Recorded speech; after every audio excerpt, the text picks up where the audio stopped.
De volta, pessoal, sistema imune adaptativo. O sistema imune adaptativo é o fino do sistema imune, é um refinamento evolutivo, uma aquisição evolutiva formidável para os mamíferos.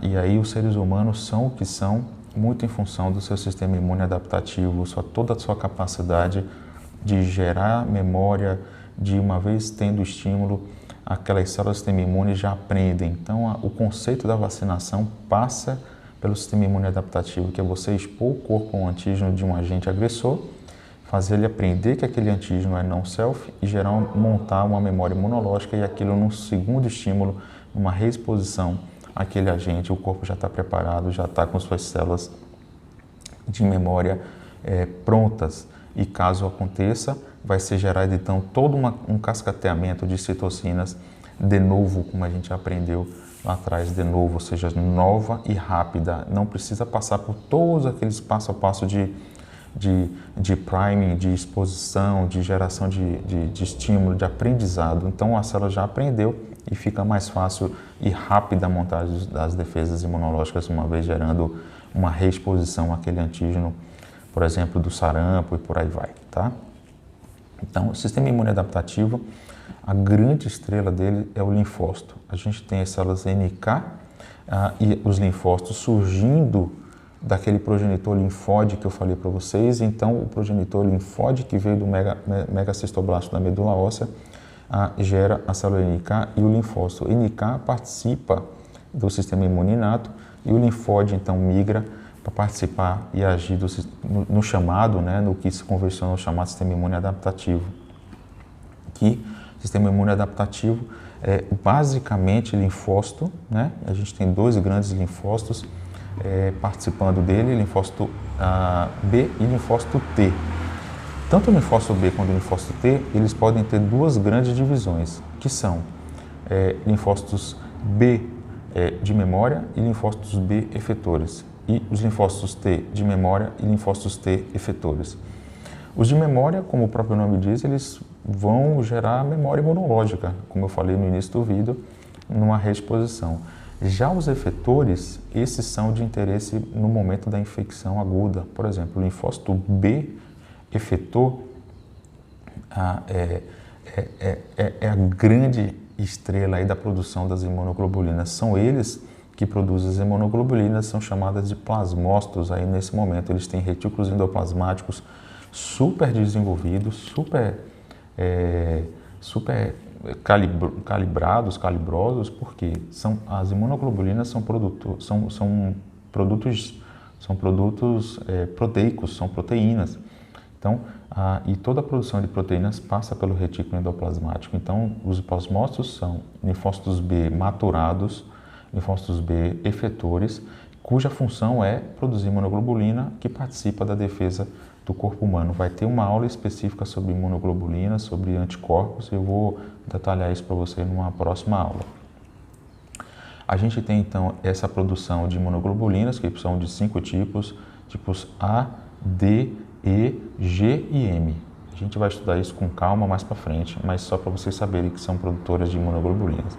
Já os efetores T, esses são de altíssimo interesse em oncologia, porque os linfócitos T são as células que são as grandes estrelas na destruição de vírus e de câncer, tá?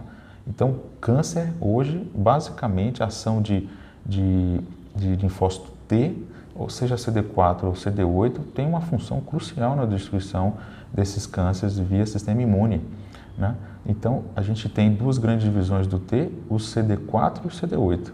O CD4 é considerada hoje uma célula apresentadora de antígeno, via MHC classe 2. A gente vai ter uma aula específica sobre MHC.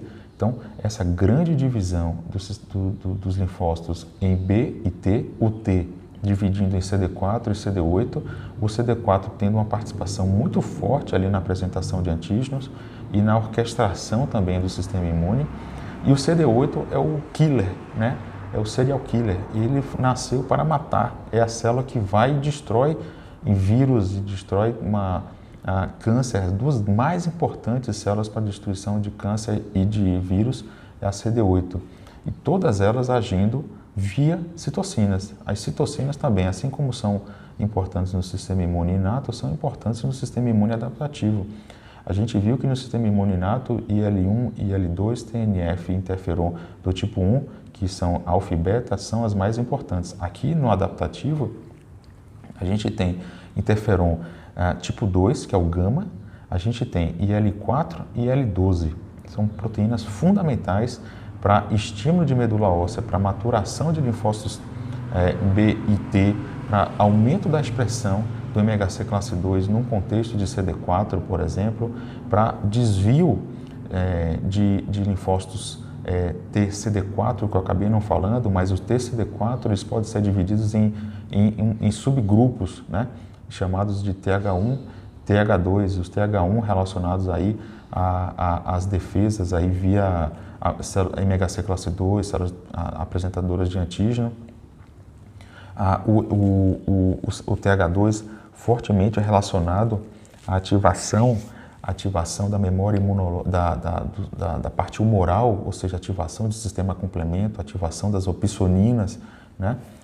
Isso é muito importante, muitíssimo importante, vai ter uma aula específica sobre isso, então sem querer complicar muito, mas essa é uma divisão complexa, difícil, dinâmica, de interação o tempo inteiro, células do sistema imune inato interferindo na adaptativa e vice-versa, mas só para ficar um pouco mais claro para vocês, né?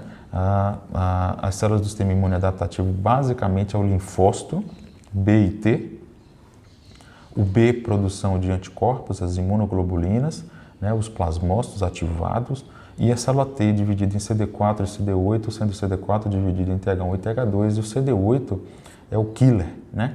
É o famoso destruidor, ele vai para cima para matar vírus e para matar câncer. Essa é a sua grande função, tá bom, gente? Tudo isso coordenado por citocinas, as mais importantes são interferon gama, IL-4, IL-12 e até o IL-2 também participando em toda essa orquestração aí, dessa ação linda, dessa grande orquestra que é o sistema imune adaptativo. Próxima aula eu vou falar sobre o MHC e na seguinte, sistema complemento. Não saia daí, são aulas importantes para quem quer entender o sistema imune. Tá bom, gente? Até daqui a pouco.